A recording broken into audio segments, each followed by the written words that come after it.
Welcome to Tender Heart. The parents of Rabia Kanwal thought that marrying her to a rich Chinese Muslim would help her escape the deteriorating, impoverished, and economically unstable state of Pakistan. I mean, anyone who listens to this statement for the first time would think that her life actually turned to be better. But she kind of had a premonition about the whole rush behind this marriage, and with that, she was pretty much convinced that something was wrong. Rabia Kanwal, who was 22 at the time and lived in Punjab, clearly stated that she was not interested in marrying anyone at that time. In this video, we're going to talk about Rabia Kanwal's tragic marriage and what actually happened on her wedding night, which might end up leaving you shocked. But before we continue this story, if you're new here, make sure to subscribe to our channel and click that bell icon so you get updated every time we post new videos. With that said, let's dive right into it.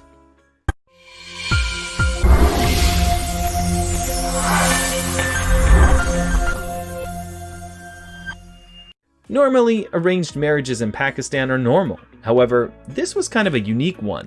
The groom, who said that he was a wealthy poultry farmer, ended up meeting Kanwal's family while he was in Pakistan on a tourist visa during the month-long stay. The groom actually had to make use of a translation app for translating Chinese into Urdu for better understanding and communication. While he ended up making quite an impression, the things that followed after were supposedly downhill. After Rabia turned with her new husband to China in February, what she found was totally unexpected and shocking. He was just a poor peasant and pretended to be rich. Moreover, he was not even a Muslim. Within days, she was back home and seeking a divorce with the support of the Pakistani embassy. However, her story actually turned out to have a happy ending. Turns out that during that time, around 150 women were taken from Pakistan to China on the false pretense of marriage. After their arrival in China, they were either coerced into prostitution or forced to work in bars or strip clubs. However, this was not like that. The situation was really bad in a country like Pakistan, and it eventually was discovered that such human trafficking rackets operated in China and that the bride's families were usually paid a lot of money for authorizing the deal of trafficking their child. Sounds really weird, right?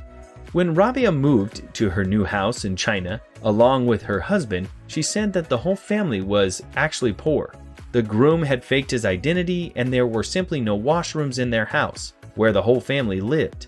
However, a different story is told by her husband, Zhang Xuanxin. The boyish farmer admitted that he traveled to Pakistan late last year, where he paid a massive amount of $14,500 in exchange for a bride whom he could take from Pakistan.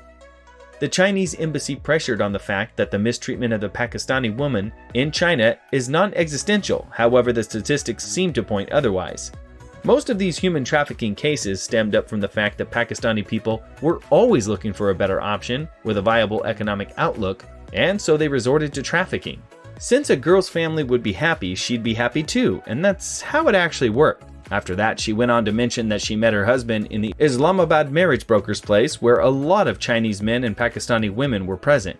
When asked in an interview, the guy mentioned that Rabia told him about the first precept of the Muslims, and even though he was a Muslim on paper, all the things were taught to him by Rabia, to which she strongly denied knowing anything about. However, Rabia was returned to her home after the Chinese embassy interfered and involved legal teams to look into the issue. Even though it stated that Mr. Zhang, or the guy who married Rabia, earned $180 on paper, his actual income was reportedly $2,980 as stated by an anonymous guy.